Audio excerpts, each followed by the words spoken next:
turned around as soon as I heard the noise. There, standing behind me, was a thing.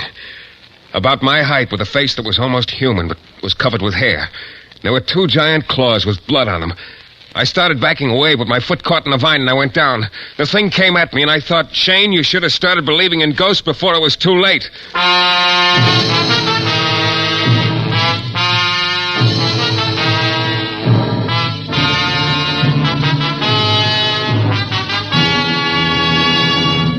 The New Adventures of Michael Shayne, Private Detective. Michael Shayne, reckless, red-headed Irishman, is back again in his old haunts in New Orleans. This is your director, Bill Russo, inviting you to listen to another transcribed episode, which we call The Case of the Bayou Monster.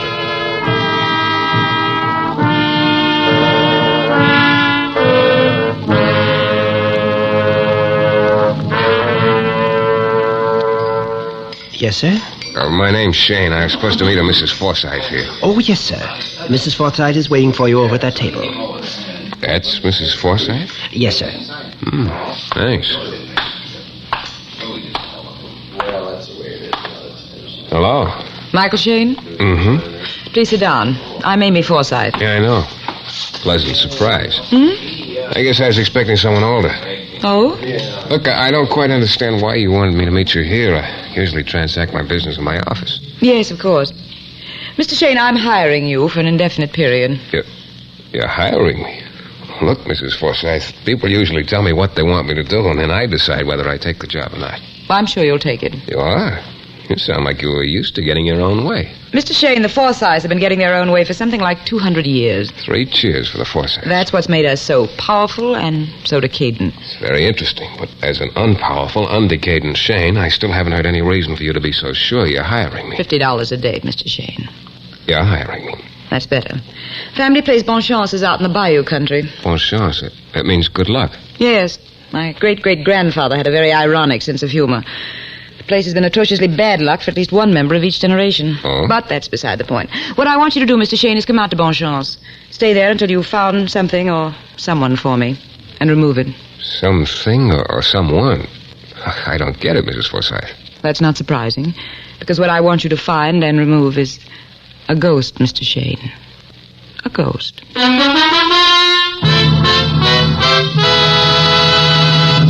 In a moment, we'll return to the New Adventures of Michael Shayne and the case of the Bayou Monster.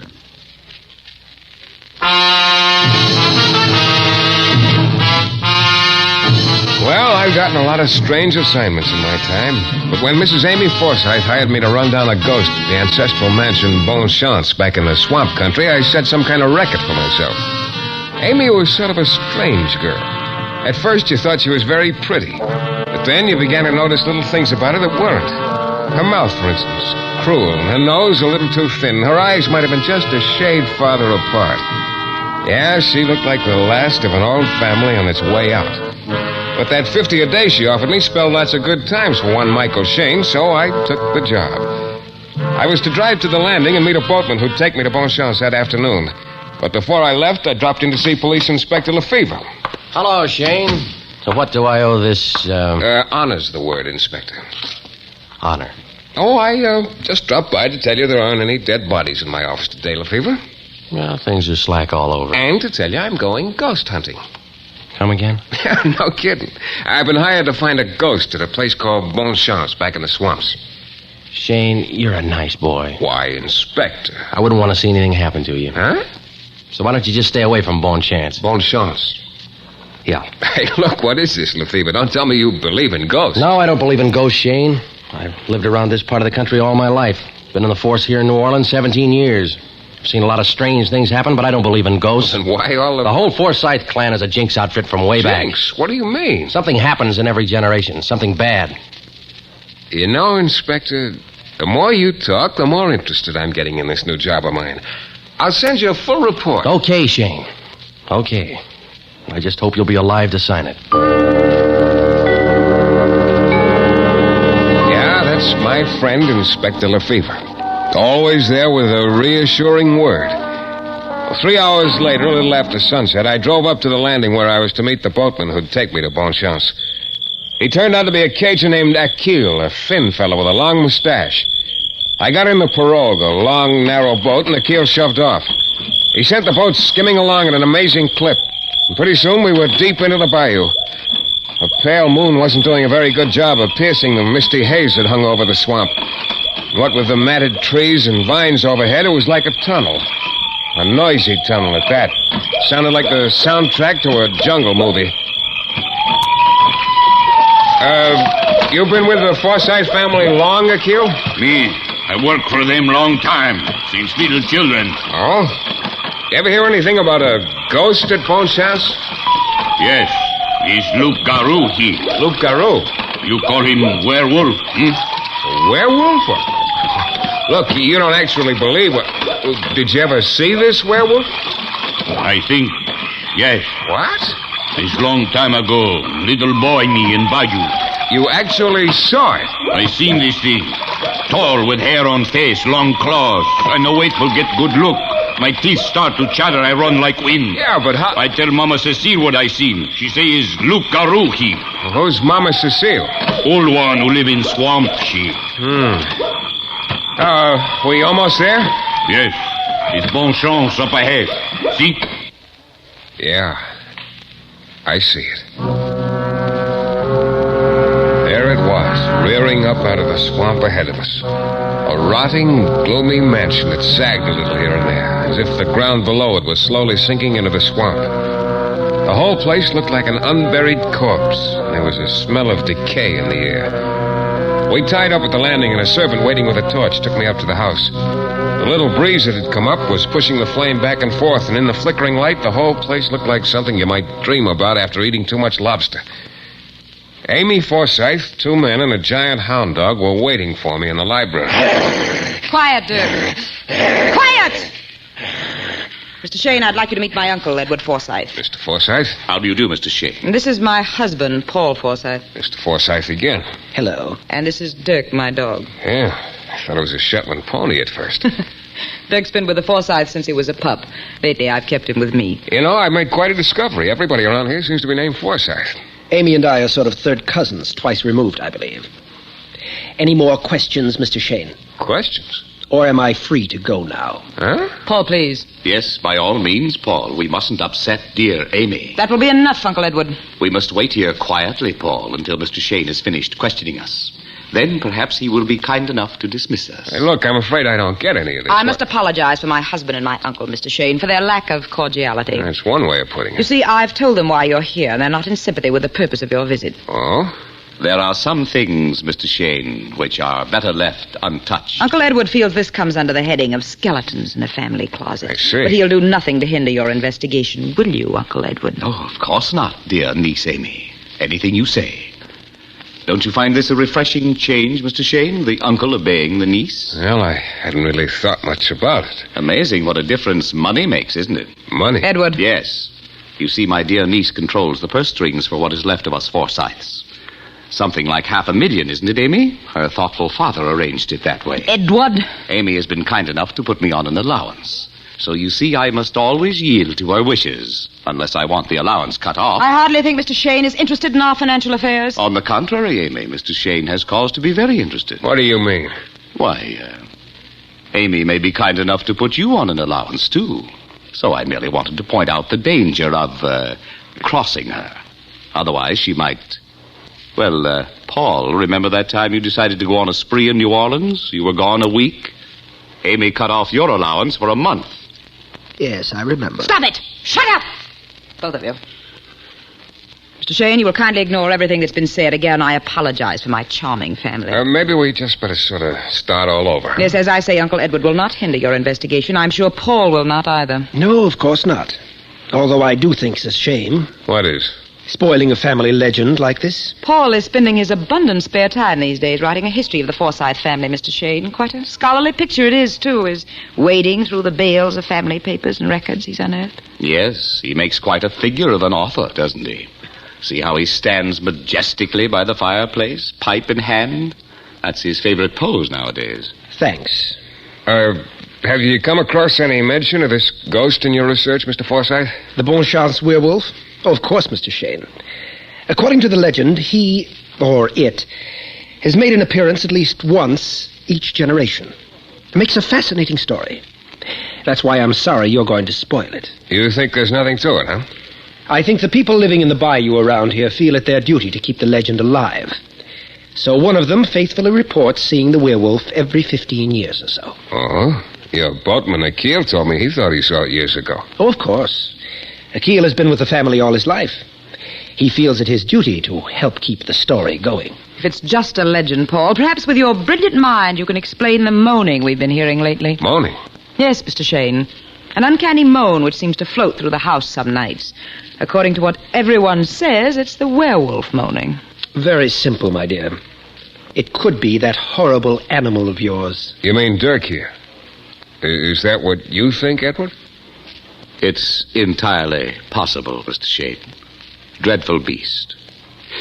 Well, it's late, and I, for one, am going to bed. Good night, sweet relatives, and good night to you, Mr. Shayne. Pleasant dreams. We all went to our respective rooms after that, and I turned in. I lay awake a few minutes thinking about what a charming little family I'd stumbled into. Amy, her husband Paul, and her Uncle Edward. After a while, I guess I drifted off to sleep. Of course, I started dreaming. Of course, the dream was about the werewolf. I dreamt he was here in the room with me, and I could hear him moaning. Then he came at me. I woke up on the floor in a cold sweat. Then I started sweating harder because I could still hear that moan. I pounded downstairs. The moan was everywhere in the house. Amy came running downstairs right behind me. Then we heard it from outside, the dog. We both ran out and down the path. The breeze was still swirling the mist around. Then we stopped. There in the pale moonlight lay Amy's giant hound, Dirk. Dirk! Holy... Mr. Shayne, look! Look at Dirk! Look! Hair. His throat torn open, as if by giant claws.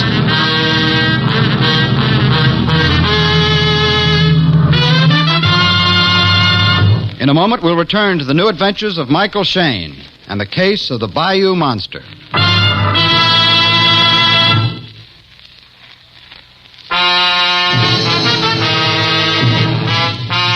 It all started when Amy Forsythe hired me to come out to Bonchance, the ancestral mansion back in the bayous, and run down a supposed werewolf that had been haunting the place for a couple of 100 years. Of course, I was pretty unconvinced. Inspector Lefever's warning to stay away didn't register. But later that night, after I'd heard a very uncanny moaning, and after Amy and I had discovered her dog with his throat ripped open as if by claws, I wasn't so sure. The next morning, I remembered the boatman Akil telling me about Mama Cecile, the old woman who lived in the bayou. So I went to see her. It was a little shack almost hidden by moss and vines, and as I came up to it, I saw someone slipping away into the undergrowth. Akil! Akil! You call Akil? Yeah. What are you doing here? Me, I come to visit Mama Cecile. Why? Now, why? To tell her about Loup Garou, werewolf. What about it? Killed dog last night. He moan like thousand devils. I see dog dead. Me, I come to tell Mama Cecile. I tell her. Why'd you tell her? Mama Cecile, she always say, when werewolf around, come tell Mama Cecile. Okay, Akil, I'll talk to you later. I let go of him. He melted away into the bayou. I went over to the hut and knocked on the door. There was a grunt from inside, which I took for come in, so I pushed open the door.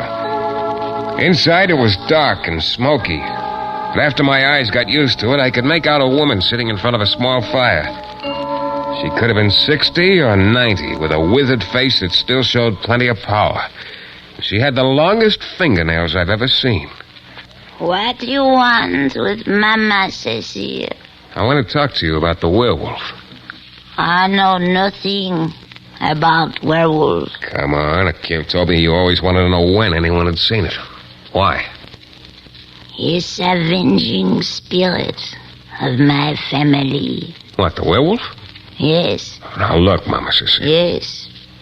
Many, many years ago, before my great-great-grandpapa was born, this land here was ours. Our family. Huh? Old Forsythe man steal it from us. Avenging spirit of us is werewolf. He killed one Forsythe Each generation. You don't expect me to... Last of foresight, now leave it. Bon chance. One day land will be mine. I last of my people. For years I live here in Bayou. I wait. Land will be mine soon. I wait.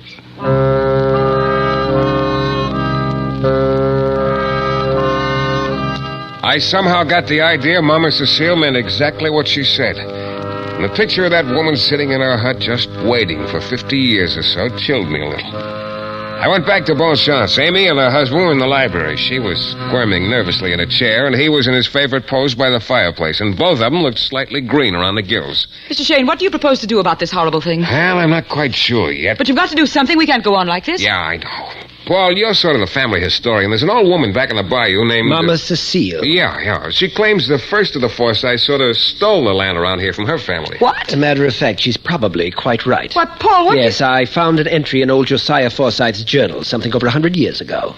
He practically admits it. Well, nice to know your ancestors were thieves. My dear, couldn't you tell? This is no time for your feeble attempts at humor, Paul. Mr. Shayne. Where's Edward this morning? My dear uncle informed us the occurrence last night was more than his delicate nerves could stand. He said he was going to stay in New Orleans a couple of days.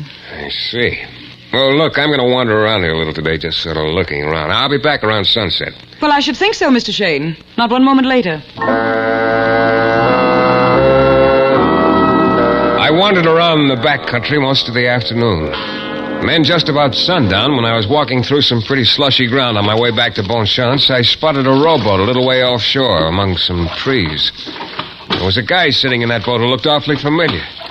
As soon as he saw me, he rode over to where I was standing. Hello, Shayne. Well, Inspector Lefevre, what are you doing around here? Fishing? Yeah, sure. See? Just caught it. Some fish. Any smaller, you'd have to hold it with tweezers. The big ones haven't started biting yet. Look, Lefevre, if you had a whale in that boat, you couldn't convince me you came clear out here just to fish. Unless it was to fish for the Bonchance werewolf. Still hunting ghosts, huh, Shayne? It wasn't a ghost that tore that dog's throat open last night, or maybe you haven't heard about that. Yeah. Shayne, like I told you before, you're monkeying with stuff that could backfire. A lot of things could happen to you in this bayou, all of them bad. Is this a word to the wise day for you, Inspector? You can call it that. Why don't you stick to something safe? Fishing, for instance. Like me. Sure, like you. Look, when you're fishing, if you hook one that's too big for you, you can always break your line and let him go. Meaning I might not be able to, huh? Meaning fishing's a nice, safe sport. I'll tell you what. I'll sleep on it, Lefevre. Yeah, well, you do that. Just one thing, though. What's that? Be sure you wake up.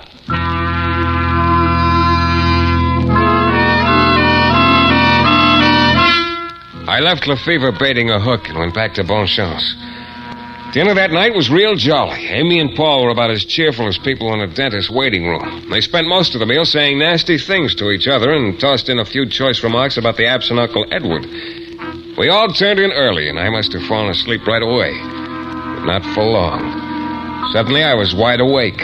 Everything was very quiet, except for a faint noise downstairs. I slipped out of bed and reached for the light switch. No lights. I opened the door softly and eased into the hall. Amy's door was open, and even in the darkness, I could see her bed was unoccupied. Paul's door was open, too, and his bed was empty. I went downstairs as quietly as I could, and I heard that faint noise again, like somebody bumping into some furniture. It came from the library. I got to the door and stopped. I could see the dim outline of something coming toward me. I held my breath and waited. All right, just stay where you are now. Relax, Shayne, relax. Inspector Lefevre, I thought you were fishing. At this time of night? Don't be silly. Nobody home, huh? I don't know. The room's got empty all of a sudden. What's the matter with the lights? You got any other questions I can't answer? Look, there should be some candles over on this table near the fireplace. Yeah, here's one. You got a match? Yeah. Yeah, that's better. Hey, listen. What's that? Lefevre, that's the moan they say the werewolf makes. What? It sounds way too close for comfort. Hey, what's the big idea of blowing out the candle, Lefevre? I didn't blow it out. Well, something did. You feel a draft or something? Well, a breeze was starting to blow up when I got here. Maybe the walls leak. Funny, man. Oh, there's a damper on the fireplace somewhere, like just... Oh, here it is. What happened to the moon? Well, what do you know? Here, light the candle again. Keep it away from the fireplace. Now, look. This damper on the side of the fireplace. I'll turn it like it was before. Yeah. When the damper's in that position and the breeze is blowing from a certain direction, the air passing through the narrow part of the chimney makes that wailing sound. That's your werewolf's moan. It's not my werewolf, Shayne. So what does all this prove? A couple of things. Right now, we better find Amy and Paul in a hurry. All right. You take one direction from the house, I'll take the other. Okay. And if you find anything, yell. I will, Lefevre, believe me. I started out. In a couple of minutes, I was out of sight of the house. It was pretty sloshy going along here, and I had to take it slow. Every now and then, a damp hanging vine would slap me across the face. A couple of times, I slipped and went down. And then up ahead of me, I heard it. It was Amy. She was in a bad way. I tried to run. Finally, I managed to get onto drier ground. There was a faint trail in front of me, and I pounded along it. I rounded a bend, hurdled a fallen tree, and then I stopped. It wasn't a pretty sight. Amy was lying on the ground in front of me. And her throat looked like her dog's throat had looked. But Amy couldn't feel it anymore. She was dead.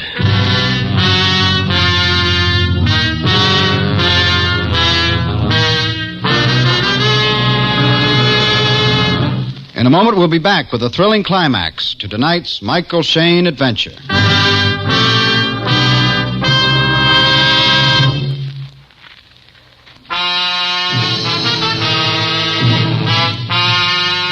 Well, there I stood, looking down at Amy lying there dead, hoping I'd never see a sight like that again. Then I heard a noise. I turned around. There, standing behind me, was a thing. About my height, with a face that was almost human, but was covered with hair. And there were two giant claws, and there was blood on them.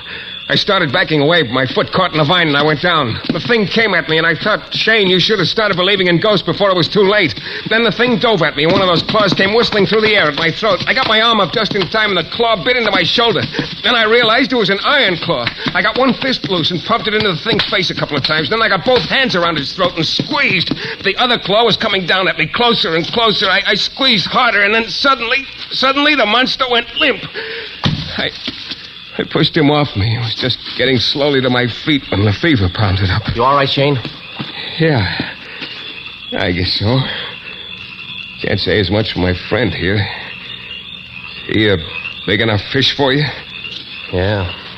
I used to dream about things that looked like that when I was a kid. I never thought I'd see one. Yeah, well, this one's human. That's a mask, and those are iron claws. Yeah. Pull the mask off him. Yeah. Well... You know him? Yeah. Yeah, I know him. It's Amy's husband, Paul Forsythe.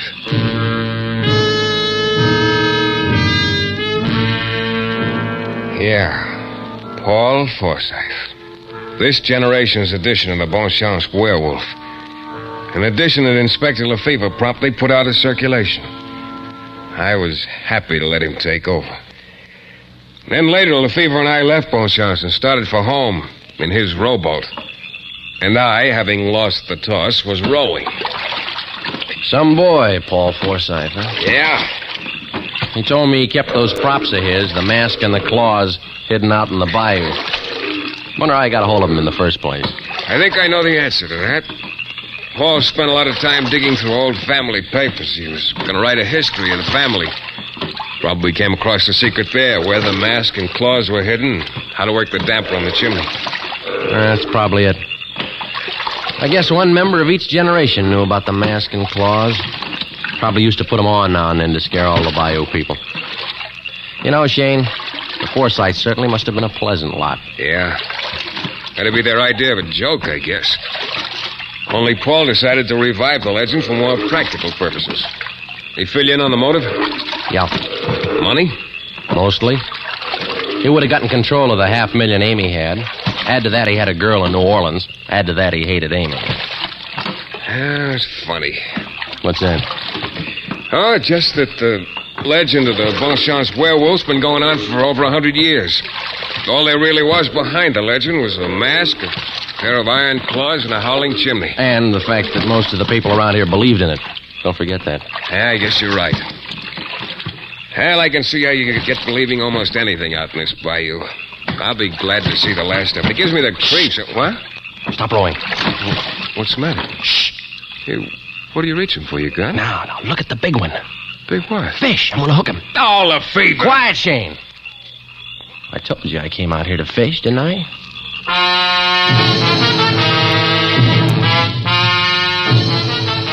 This is your director, Bill Russo, again. Our story is based on characters created by Brett Halliday and is written by Bob Reif.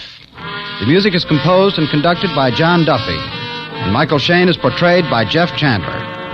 The New Adventures of Michael Shayne is a Don W. Sharp production, transcribed in Hollywood and distributed exclusively by the Broadcasters Guild.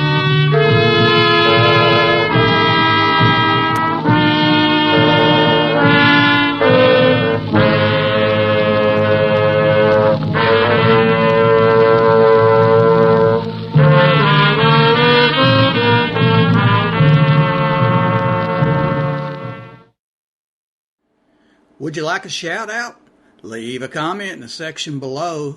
Tell me who you want to shout out to, who you want to shout out from, and we'll get it up here for you. Hey, we want to say thanks for tuning in. Please like and subscribe so you don't miss any. You got a lot more of these up there. Go check them out under the playlist. Leave us a comment. Tell us what you want to see, what you think, and we'll see you next time.